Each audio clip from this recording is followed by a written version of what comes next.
2020 के बिहार विधानसभा में अपना परचम लहराने वाली और भाजपा को प्रथम बार जीत दिलाने वाली सुश्री नेता श्रेयसी सिंह से अभी हम बात करने जा रहे हैं कि आगे विधानसभा चुनाव में किस मुद्दों को लेकर ये जनता के बीच में जाएंगी।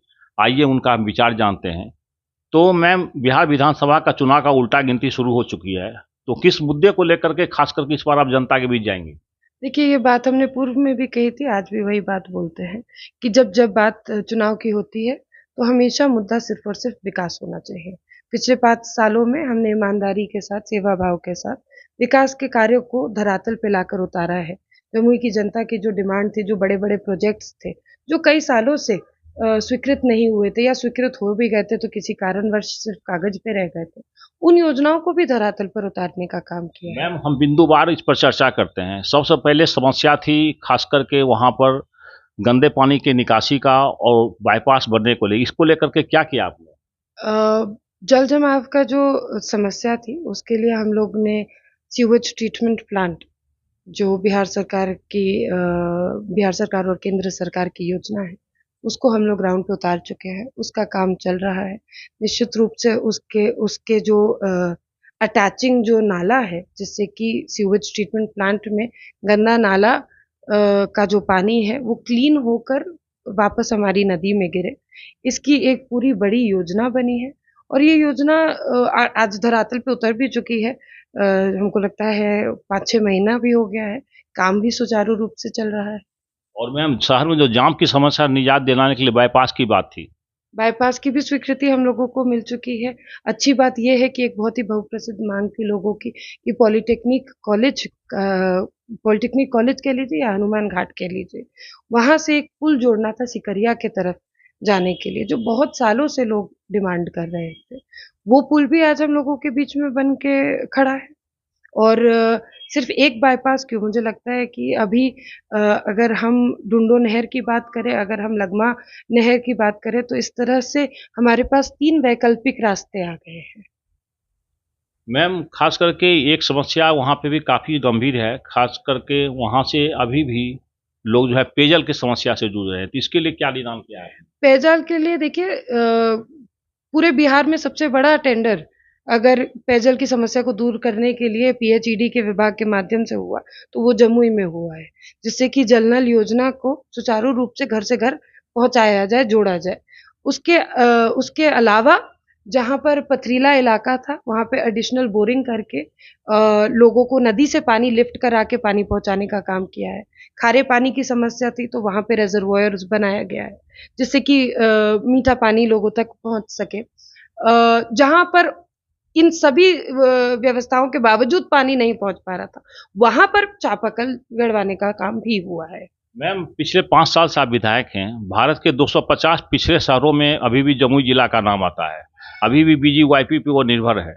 इसके लिए क्या किया, उसके उत्थान के लिए क्या किया मैम आपने? देखिए, उसके उत्थान के लिए बहुत सी योजनाएँ हैं। अब पिछड़ा क्षेत्र हम बोल देते हैं या जिला हम बोलते हैं।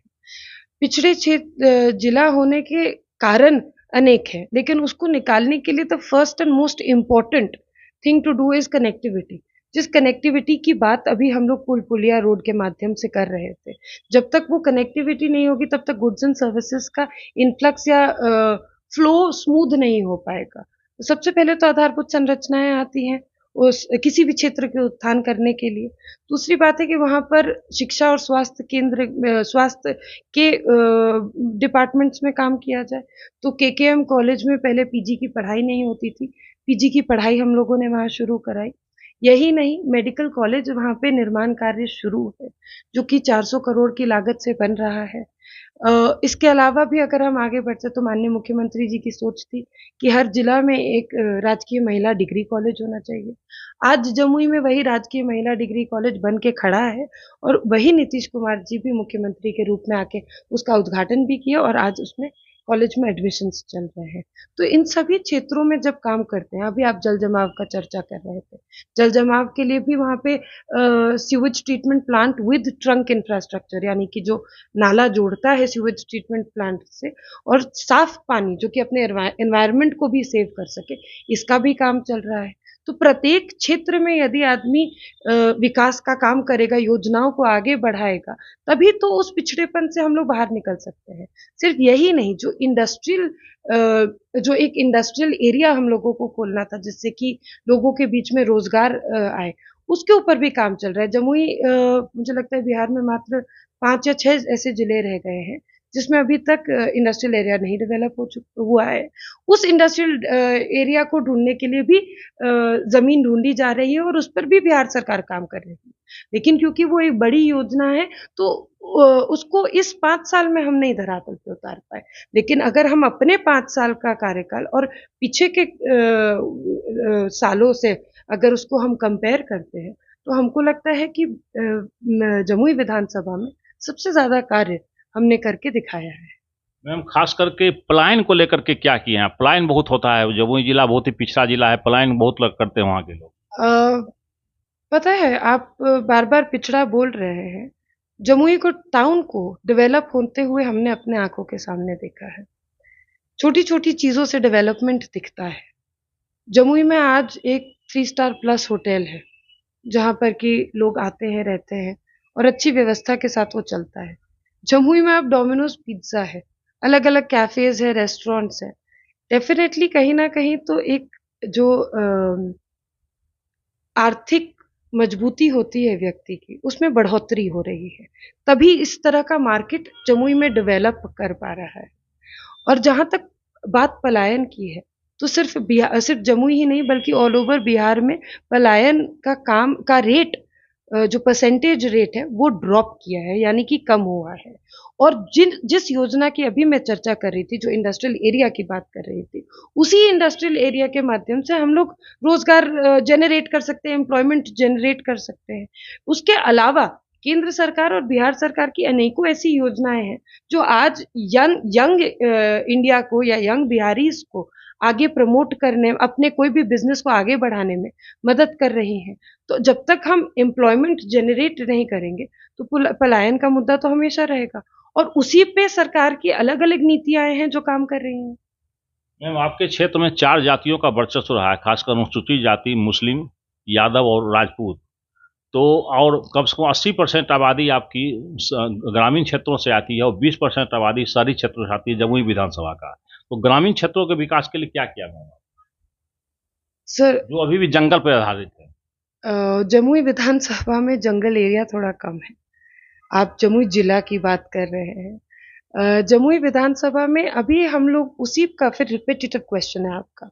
अभी हम लोग लिटरली वही बात कर रहे थे कि विकास कैसे होता है। विकास का सबसे पहला प्रथम कदम ही होता है कि कनेक्शन गांव से शहर से और छोटे शहर तक और फिर छोटे शहर से बड़े शहर तक क्या कनेक्टिविटी अच्छा हो। तो उस कनेक्टिविटी की चर्चा हम लोग कर चुके हैं। मैम, आप महिला हैं और महिला वोटरों की स्थिति अभी भी दयनीय है, खास करके जो दैनिक मजदूरी है बहुत कम है जमुई में। तो इसके लिए बीड़ी के पत्ते बनाते हैं, बहुत कम मजदूरी मिलती है उन लोगों को, उसके उत्थान के लिए क्या किया? जो आप महिलाओं के विषय को आप ला रहे हैं अभी, जमुई में ही नहीं बिहार में माननीय मुख्यमंत्री जी की भी मैं बात करूंगी और माननीय प्रधानमंत्री जी की भी मैं बात करूंगी। महिला उत्थान और महिला सशक्तिकरण के लिए दोनों ही नेताओं ने एक बहुत ही बेहतरीन पहल और कदम उठाया है हर क्षेत्र में, चाहे वो जीविका दीदी के सेल्फ हेल्प ग्रुप के माध्यम से हो या उसके अलावा महिलाओं को पुलिस में, होमगार्ड में हर तरफ रिजर्वेशन देने का काम किया है। महिला की आवाज नहीं दबे, इसीलिए आज पंचायती राज में हमारे पास रिजर्वेशन का है।